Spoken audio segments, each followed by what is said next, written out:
मिस्र की सिविलाइजेशन के बारे में हम सभी जानते हैं और उनका जो आर्किटेक्ट था, उनकी जिस तरह की चीज़ें उन्होंने दुनिया को दी हैं वो बहुत यादगार है। भारत में भी उन्हीं की हेरिटेज से एक स्टार्टअप जो है वो शुरू किया है प्रेमवदा गोंचा ने, जो को-फाउंडर हैं खनूम की।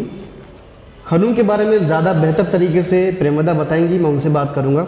उससे पहले मैं उनको आपको बता दूं कि ये सेरेमिक में काम करती हैं और बहुत मतलब अच्छी चीज़ें आपको इनके आइडिया से सुनने को मिलेंगी और ये भी जानने को मिलेगा कि किस तरीके से एक छोटे से आइडिया को बेहतर बिजनेस में तब्दील किया जा सकता है। स्वागत करते हैं प्रेमवदा गोंचा का। Thank you.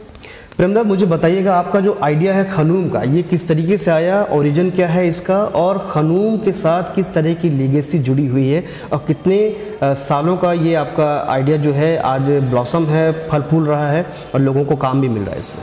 Thank you for having me. तो खनूम एक इजिप्शियन गॉड है खनूम, उनके नाम पे आधारित है। उन्होंने पूरी दुनिया क्ले से बनाई थी। तो हमने सोचा कि क्योंकि हम पॉटरी में काम करते हैं, ये बहुत अच्छा नाम रहेगा जी। तो हम राजस्थान की ट्रेडिशनल स्किल्स के साथ काम करते हैं। जैसे हमारे पॉटर जो हैं वो पोखरन राजस्थान के, वो 5th जनरेशन पॉटर हैं। फिर हम मिनिएचर पेंटर्स के साथ काम करते हैं और साथ ही में बहुत सारी सिरेमिक इंजीनियरिंग और रिसर्च पे काम करते हैं और इन सबको एक साथ लाते हैं। तो हमारा मानना है कि हमारे देश में बहुत महत्वपूर्ण स्किल्स हैं जो आज कोई भी दुनिया में बहुत कम मिलेंगी। तो क्या हम इसको नई मैन्युफैक्चरिंग टेक्नोलॉजीज से मिलाकर कुछ इनोवेटिव, कुछ सुंदर, कुछ हाई वैल्यू मार्केट के लिए बना सके, इससे हमारी जो क्राफ्ट है उसको एक नई लाइफ मिल सकती है। तो ये हमारा सोचना है। आमतौर पर ट्रेडिशनल जो वैल्यूज़ हैं हमारी, ट्रेडिशनल जो हमारा लोक आर्ट है, चाहे वो सेरेमिक हो, ब्लू पॉटरी हो या जो आप पॉटर्स की बात कर रहे हैं, इस तरह के, इनको काम तो बहुत अच्छा आता है, इनकी जानकारी बहुत अच्छी है, इनके काम को देश दुनिया में पूछा भी बहुत जाता है, लेकिन आमतौर पर सबसे ज़्यादा अगर किसी के साथ पैसे की तंगी आती है तो वो इन्हीं लोगों के साथ आती है। आपका स्टार्टअप जो है खनूम, ये किस तरीके से इन लोगों को इकोनॉमिकली, फाइनेंशियली हेल्प कर रहा है? देखिए, हम चाहते हैं कि अभी इंडिपेंडेंस के बाद क्राफ्ट का पहले तो हमारे पास राजा महाराजा हमको पेट्रनेज देते थे, पर फिर जब इंडिया मॉडर्नाइज होने लगा तो क्राफ्ट सेक्टर जो था वो ऐसे लगा कि ये बैकवर्ड है, इसकी हमारी मॉडर्न नेशन में ज़रूरत नहीं है, तो हम इसको हमेशा सब्सिडाइज करते थे। पर अब आप हर सेक्टर में देखिए, वहाँ पे इनोवेशन आता है, वहाँ फंडिंग आती है, पर हमारा क्राफ्ट सेक्टर निगलेक्टेड रहा है। बस ऐसा है कि हम इसे प्रिजर्व करें, पर हमें इसको एक यूनिक मैन्युफैक्चरिंग अपॉर्चुनिटी के जैसे देखनी पड़ेगी। हमें इसमें इन्वेस्टमेंट लाना पड़ेगा, इसमें हमें नई डिज़ाइंस लानी पड़ेगी, और जब हम अपनी पुरानी स्किल को इन सब के साथ जोड़ सकें तो हमें बहुत बड़ी अपॉर्चुनिटी मिलेगी। आज पूरी दुनिया में लोग हाथ की चीज़ खरीदना चाहते हैं क्योंकि वो अलग है, मास मैन्युफैक्चर्ड नहीं है। आपको लगेगा कि ये पीस केवल आपके लिए है।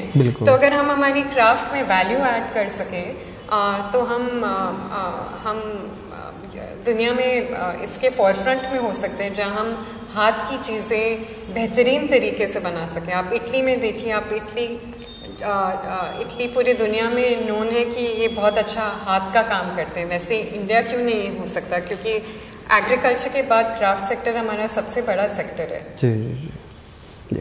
थोड़ा सा मुझे डेटा वाइज अगर शेयर कर सकें कुछ चीज़ें कि कितने मतलब आपके साथ जो है क्राफ्ट्समैन जो जुड़े हुए हैं, किस तरह की चीज़ें की हैं और अभी तक टर्नओवर क्या है, कुछ अगर थोड़ा सा डेटा आप शेयर कर सकें, कितने लोगों के साथ अभी तक काम किया जा चुका है और कितने देशों तक या शहर में कहाँ कहाँ देश के पहुँच रहा है आपका काम? तो हम 1.5 year old कंपनी है, तो हम नई कंपनी है जी। तो हम जब शुरुआत किए थे तो हमारे पास 1 मिनिएचर पेंटर थे, अब हमारे पास 18 मिनिएचर पेंटर्स हैं। हमारे पास पॉटरी डिपार्टमेंट में 8 लोग हैं। एक पॉटर है जो व्हील पे काम करता है, पर बहुत सारे लोग हैं जो फिनिशिंग करते हैं। कोई लोग हैं जो अपनी ट्रेडिशनल स्किल मोल्ड मेकिंग में काम लेते हैं। तो हमारी जो क्ले प्रोसेसिंग यूनिट है, वहाँ पे 8 जने काम करते हैं। हमारे मिनिएचर पेंटर्स की 18 लोगों की टीम है। फिर हमारे सिरेमिक इंजीनियर्स हैं और हमारा सिरेमिक प्रोडक्ट नेशनली और इंटरनेशनली दोनों जगह बिक रहा है। ओबामा के आर्किटेक्ट हैं जिन्होंने हमारा प्रोडक्ट खरीदा था उनके नए प्रोजेक्ट में इस्तेमाल करने के लिए।